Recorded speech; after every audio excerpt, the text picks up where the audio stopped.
It's time for a cup of coffee with Will and Chris at Slumberland Furniture. From Slumberland Furniture in Osage Beach, here are your hosts, William Holtz and Chris Schneider.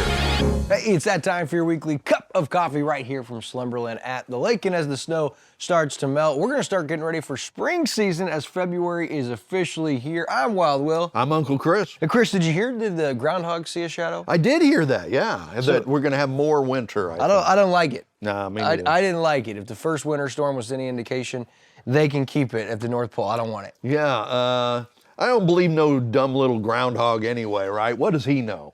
Well, he's typically right. We'll wait and see if the groundhog was right. And on this week's show, we're going to talk about the video gambling machines. We've seen a couple other complaints filed in Camden County. We'll talk about that, plus the latest from the roundabout in Versailles. It seems to be getting worse. I was just there yesterday, yeah. It's a mess, right? It's a mess. We'll tell you about that. Plus, hey, we got some promotions at the local Camdenton School District and Missouri Sports Betting. The numbers are in for month one, and it is massive. Wow. A lot of money, and it didn't necessarily stay right here in the Show Me State. We'll tell you about all that and a whole lot more on this week's Cup of Coffee after this. It's one of our biggest sales of the year. Get this Ashley sofa for just $339. Get up to 60% off list during our huge President's Day sale at Slumberland Furniture. Get this reclining sofa for just $499. A Lazy Boy recliner for just $399. Get a Sealy Posturepedic mattress for just $799 with a free adjustable base. Pay no interest for up to 60 months on select purchases with approved credit. The huge President's Day sale at Slumberland. Absolutely the best time to buy. A cup of coffee as we wake up, in the car, or right here on Lake TV with Will and Chris. Kind of like driving, we do it every single day. But we shouldn't do it while distracted. Did you know that drivers who text are 23 times more likely to be in a crash? So keep your eyes on the road and always remember to buckle up and put your phones down. This Drive Safe, Boat Safe message brought to you by Price and Randall Injury Attorneys. Now back to your cup of coffee with Will and Chris. And as we welcome you back to this week's Cup of Coffee, make sure to drive safe and boat safe. And really what I mean by that is keep your head on a swivel, be intentional, pay attention, put your phones down, drive and boat sober. And if you're going to drink, like so many people love to do at Lake of the Ozarks over the boating season, always designate a sober captain. Now, hey, during the break, we did get an official report from our research department in regards to the groundhog. Andrew Evans also heads up the research department, and he said something along the lines of 35% of the time the groundhog is right. Yeah, so two-thirds of the time he's wrong. He's usually wrong, apparently, yeah. So you're going to hopefully get your wish. He said he saw a shadow, more winters coming, but we're two-thirds likely that is not the case. I know people that groundhog hunt. Now, there's the way to do it. You ever right seen there. Groundhog Day? Yeah, that's a good movie. I like that. Classic. Hey, you might notice Uncle Chris and I's t-shirts this week. It is LCTC, the Lake Career Technical Center in Camdenton. It's Tech Skills Tuesday all month of February. February is Career and Technical Education Month, where they celebrate and recognize both the students who attend a Career and Technical Center and also the value of career and technical education to their communities. LCTC is inviting you, our community, to show your support for the future innovators of LOZ by participating in Tech Skills Tuesday. Again, the whole month of February, every Tuesday, they're inviting you to wear your LCTC shirt, which you can get at LCTC. Take a photo in your shirt and send it to the email address on your screen right there, SVIELE@camdentonschools.org. Your support and photos help tell their story and to inspire students to be a part of LCTC and technical education. We just had Jill Durnan on the Community Spotlight show. Pretty amazing. Yeah, I love the Durnan family. You know, they are educators, been around for a long time. Jill runs the LCTC, does an amazing job. Her husband, Bryce, was the longtime baseball coach at Camdenton. He's going to be the new athletic director over there. Dr. Billy Kurtz is retiring, so they're a huge part of the community. Wonderful people, but this is a great program. 12 different programs that they teach, including things like, you know, law enforcement and marine. You know, they teach people how to fix boats and all that stuff. Really a great thing. So yeah, and we're currently working on a expose, a feature, closer look at the Lake Career Technical Center. You might be surprised at all they're doing just to prepare that next generation in the trade industry. And like you alluded to, the marine mechanic class is pretty special. They buy Mercury 500 outboard engines and take those apart completely, and then their class puts those back together.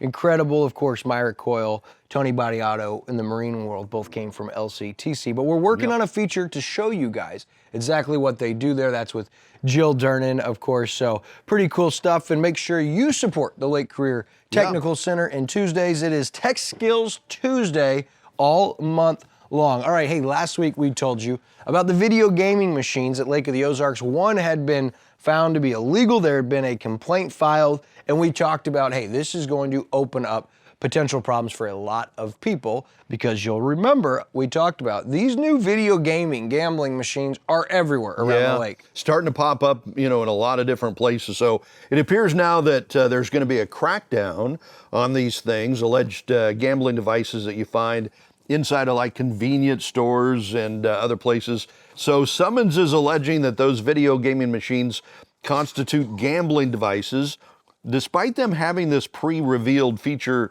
Have been filed in Camden County. Missouri Division of Drug and Crime Control invested a location referred to in the probable cause statement as the corner of Market and Lake Ozark, undisclosed location in Camdenton back in August. They did this as well.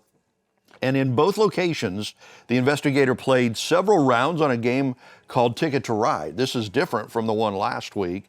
Inserting cash, eventually being paid out on the machines. That's a no-no. And so apparently they're starting to crack down on this. Yeah, they might want this to deter people from playing these machines, but all these reports keep talking about them actually getting paid out. I've never been to a casino and actually gotten paid out from a slot, so I might want to start going and trying these.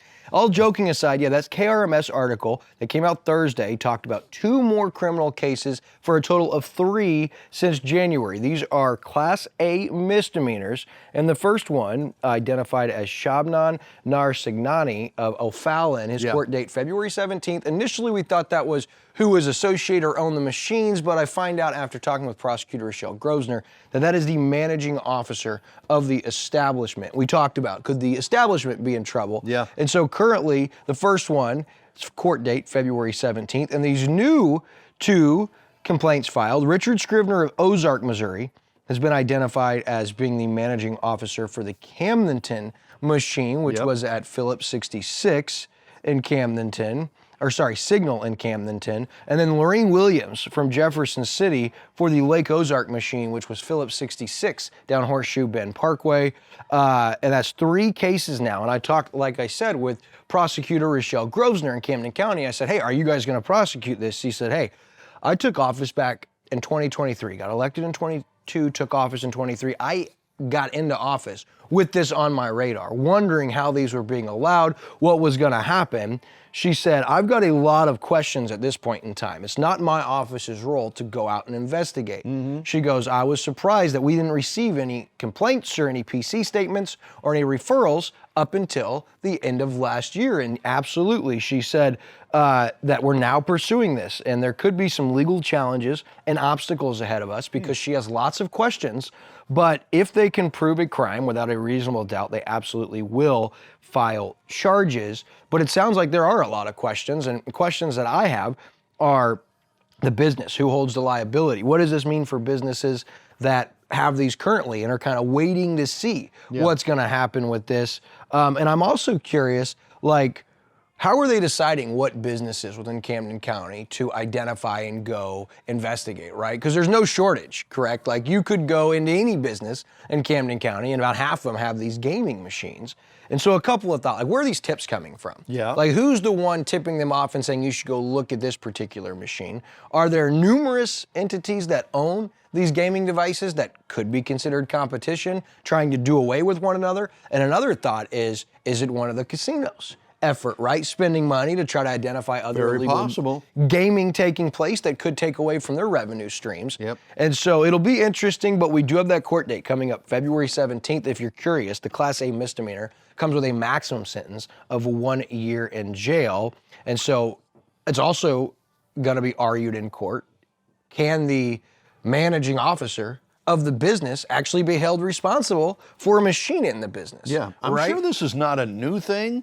I'm sure this has been, tried in other places. First time's here, but I'm sure it's been done elsewhere. So it'll be interesting to see, what the case law is on stuff like that. And I think the second two court dates are in March now, March 3rd. So these are starting to stack up a little bit. Yeah, and I know there's a lot of local business owners, right, following this case. Maybe they've got these gaming machines in their business, and I would recommend, if you don't already, consult your lawyer. Yeah. Right, get your own lawyer and find out what you're doing, how you're protected, what legalities there are. But you're gonna wanna follow this case, because if there are charges filed and they deem these as being illegal gaming devices, there's going to be some ramifications for a lot of local businesses. And I would not doubt at all that it is the bigger casino people that are pushing this, because of course, if and when they get the casinos in here, they want to be the only game in town. They don't want to be out playing machines everywhere else too, Yeah, probably. I've sit and watched. I mean, people put 20s, 50s, $100 bills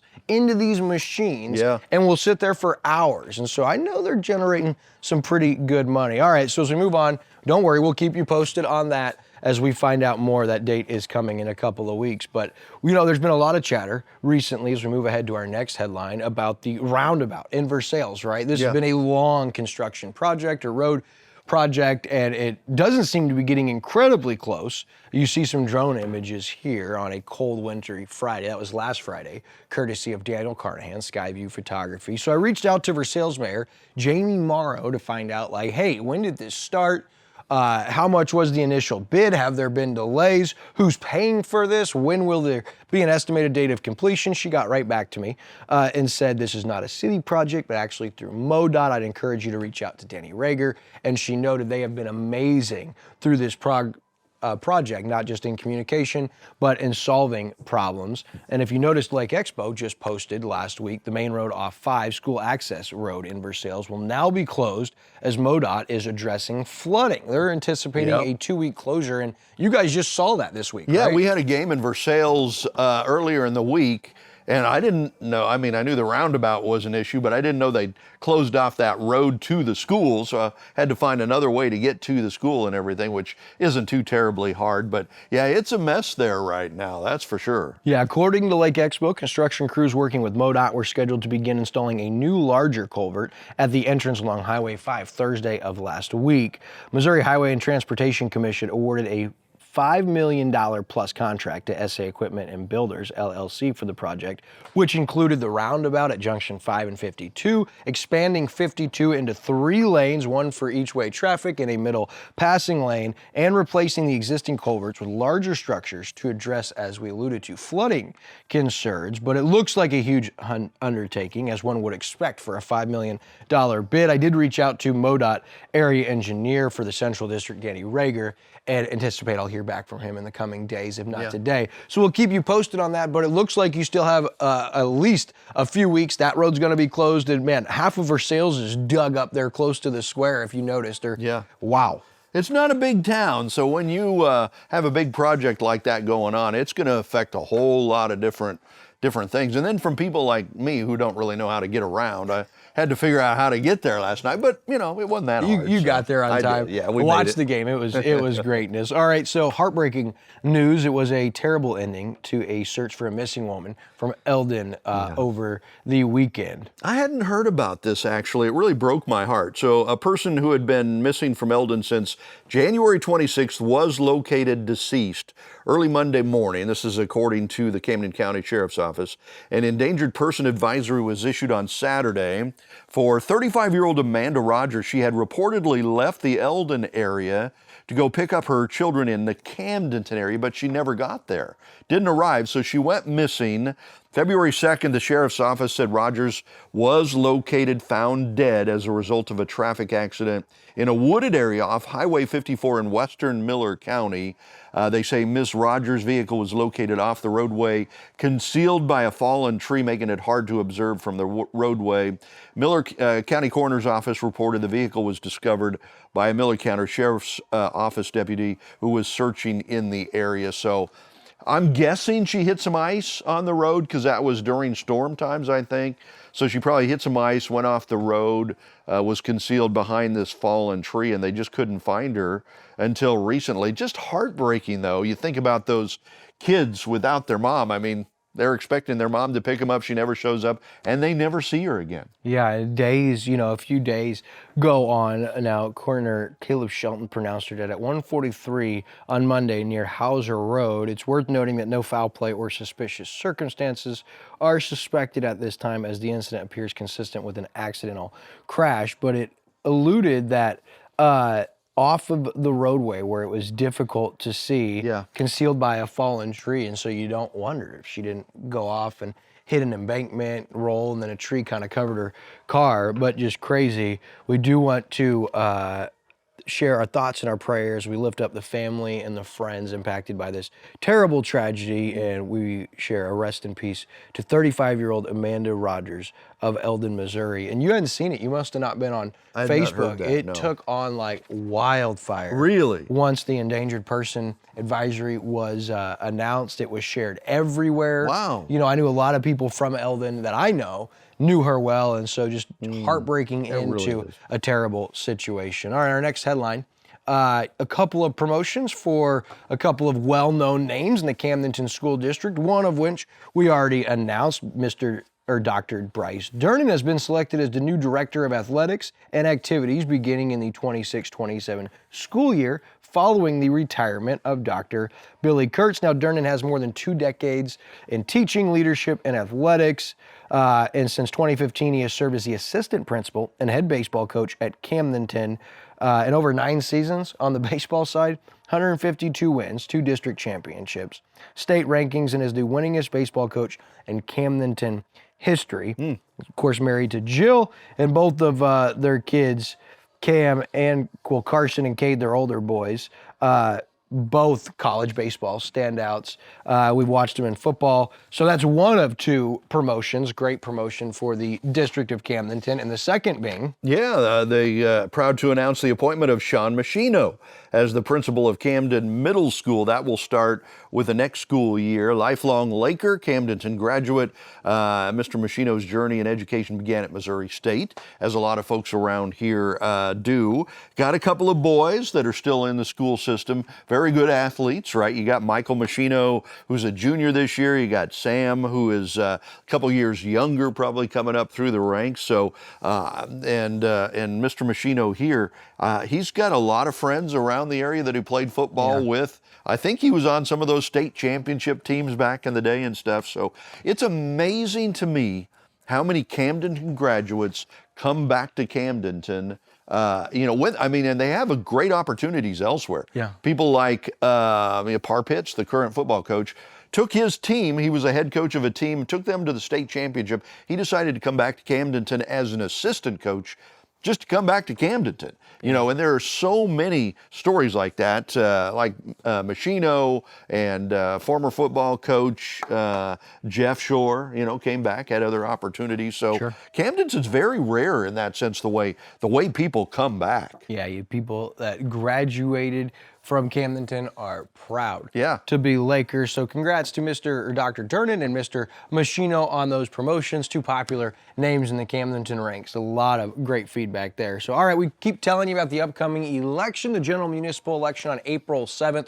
Hard to believe, just about 2 months and some change away. But we were talking about tax levies, and we're going to find out what would be on the ballot. The first thing we see is from the Sunrise Beach Police Department. Proposition PD, the public safety half penny. On Tuesday, April 7th, the Sunrise Beach voters will be asked to consider establishing the public safety half penny, which is a half-cent tax dedicated for the Sunrise Beach Police Department. What is the sales tax about? The cost of providing police service to residents has risen drastically. The economic growth and traffic in Sunrise Beach has created the need for additional personnel. This is a pamphlet prepared by Sunrise Beach Police Chief Scott Craig in regards to a lot of the questions the village of Sunrise Beach and their voters are having, but they are proposing a half-cent tax increase, sales tax increase for the village of Sunrise Beach. So if you look at comparing the combined sales tax rates to neighboring communities, Sunrise Beach currently sits at 8.225, which is tied with Camdenton and Osage Beach for the lowest. Lynn Creek is at 9.975. Wow. Lake Ozark is 9.475. And the new Sunrise Beach proposed tax percentage would be 8.725, still well below some of the surrounding municipalities. But a lot of those questions can be found on this, and you can go check out Sunrise Beach on Facebook. Again, we're excited about the April 7th election. Our goal this year is to increase voter turnout and get the community engaged. And so there will be other things that hit the ballot as far as tax increases, levy, things of that nature, and we'll make sure we keep you posted. Well, and the way things are growing around here, I would understand the need for a little more sales tax for maybe, more officers or whatever. So that might be a good thing. You kind of live in that area. Do you think that would be a good thing? 100%. Yeah. Okay. I would be fine with a full set, as a matter of Wow. fact. Yeah. To know what the Sunrise Beach Police Department is up against, very, very small, and the trajectory of what they've done, the officers they've brought on, the equipment they've been able to get grants for. They're doing an amazing job, and they could use more people, and eventually they're going to need a new police department. Any support that a small police department, such as the Village of Sunrise Beach, who continues to do what they're doing, I'd be all for it. There you go. All right, so hey, our next topic, Missouri sports betting. It is legal online starting December 1st of last year, right? So we're wrapping up 2 full months of sports betting being legal here in the Show Me State, and the numbers for month 1 are in, and Chris, probably not gonna believe this. According to KOMU, Missourians wagered a stunning $543 million in December alone. 1 month. 1 month. $543 million in 1 month. That was December of 25, first month of legal sports betting. More than 99% of the bets were online, right? Online. Now, here's what's big. I want to say this. So with all of that money spent by Missourians, you would surely think the Show Me State benefited greatly. You would think. Did they? No. Out of all of that money, out of the $543 million, Missouri collected just over $521,000. That is less than 1%, and they say this goes to fund assisting problem gamblers and fund education. The Missouri Gaming Commission also reported collecting $7.5 million. Now that was from upfront licensing fees from sportsbook operators, and most of those are 5-year licenses, if not longer. So that's essentially a one-time revenue stream, unless, of course, they reapply in 5 years. So I want to get this straight, right? Missouri said you're fine, residents of Missouri, to gamble away $543 million. We essentially, hate to say it, just pissed that money away. Instead of college funds, Roth IRAs, 401ks, vacations, car and mortgage principal balances, paying off credit card debt, investing in precious metals, we lost $543 million out of the Show Me State, and it went to DraftKings and FanDuel. Yep. And I'm telling you, Chris, this is only the tip of the iceberg. Yeah, that was 1 month.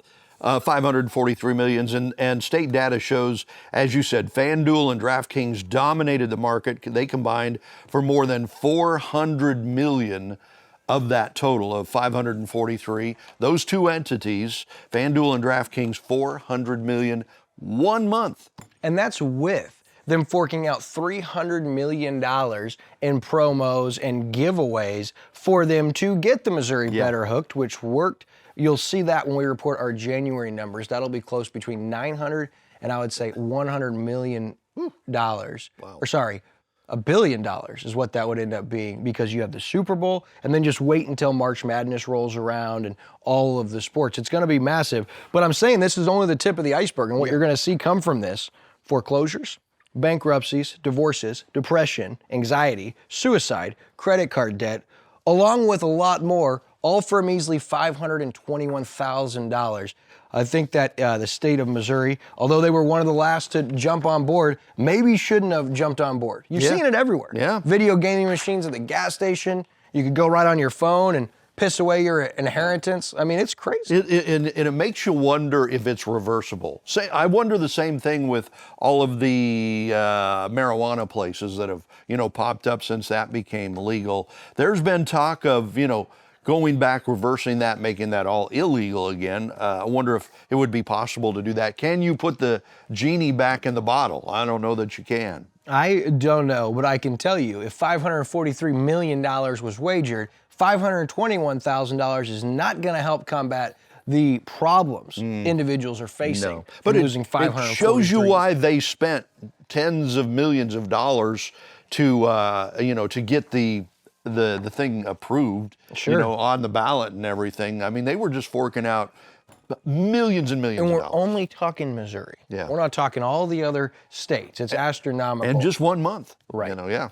All right, so hey, speaking of gambling, Osage Nation unveils renderings for their new visitor center at Lake of the Ozarks, and not only that, they just cleared a huge hurdle. Yeah, so Harrison Fry, city administrator, said, we also received the declination letter from the Bureau of Indian Affairs, which was a necessary document for one of those two agreements to say that it was legally sound and enforceable. This is a big step forward here, this paperwork.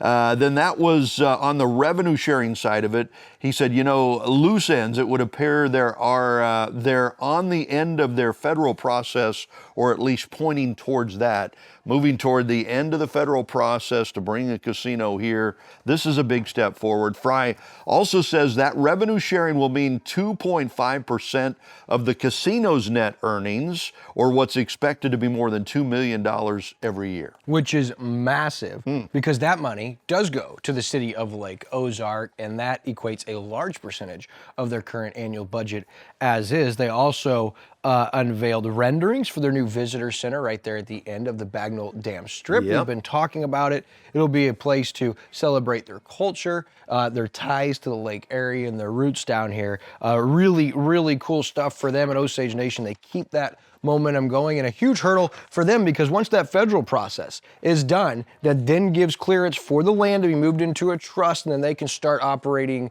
a gaming like that day. Yeah. They could put up a little Scooter's Coffee and have a couple of those video gaming machines. It's coming. If they want it. And the other casino entity, because remember, there's two different entities.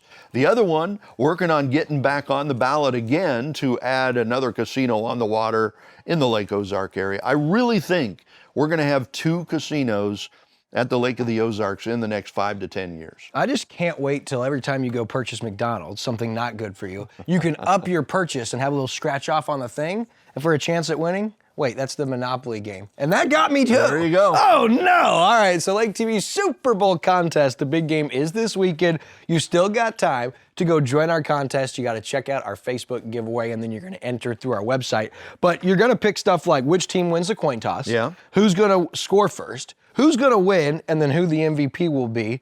The tiebreaker will be the tie or the score of the game. In case it comes to it, there's 18 total points up for grabs, 3 for the coin toss, 3 for the first score, 7 for the winner, and 5 for the MVP. Go to mylaketv.com, click on Enter Our Super Bowl Contest. The contest closes Sunday at 5:25 p.m. Central Standard Time. Just before the game. And if you're wondering what somebody's going to win, the overall winner, only one winner, gets $50 to Paradise and $50 to Frankie and Louie's. Ooh, love a those. brand new pair of Apple AirPods 4th generation. Nice. And a slick $100 cash for a prize package total at $350. So make sure you get entered. Watch on our Facebook page and go to mylaketv.com. Once you react to our reel, you're going to have to comment in the Facebook post, done to become eligible. So there's some steps you want to pay close attention so you don't miss out. And I think we got just enough time here as we wind down this week's show. This week, we're going to keep the main thing from Ezekiel 36:26. A new heart also will I give you, and a new spirit will I put within you. And I will take away the stony heart out of your flesh, and I will give you a heart of flesh. God doesn't just patch us up. He replaces what's broken. Ezekiel speaks to people who are weary, they were hardened, they were disappointed, and distant from God. And if that sounds familiar, the promises here is powerful, and it's for you as well. God himself does the heart surgery. He removes what's cold, resistant, and numb, and gives us a heart that can feel again soft, responsive, and alive. This isn't about trying harder or doing better. It's about complete surrender. When we stop defending our stony places and let God in, he actually reshapes us, starting from the inside out. Renewal always starts in our heart. Father, today I confess there are places in my heart that I've grown hard through pain, fear, or fatigue. I give them to you today. Take what is stone and make it flesh again. Put your spirit within me and lead me in your ways. I trust you to renew me from the inside out. In Jesus' name, amen. Again, from Ezekiel 36:26, Chris, And a new heart also I will give you, and a new spirit I will put within you. And I will take away the stony heart out of your flesh, and I will give you a heart of flesh. Good stuff. Good stuff. We keep the main thing, hoping to offer you a little encouragement each week through our weekly devotional. Don't miss next week, high school girls and boys basketball, Osage and Eldon on Thursday. Basketball season's about over, hard to believe. Yeah, end of February is coming fast. All right, that's going to do it for this week's Cup of Coffee from Slumberland at the Lake.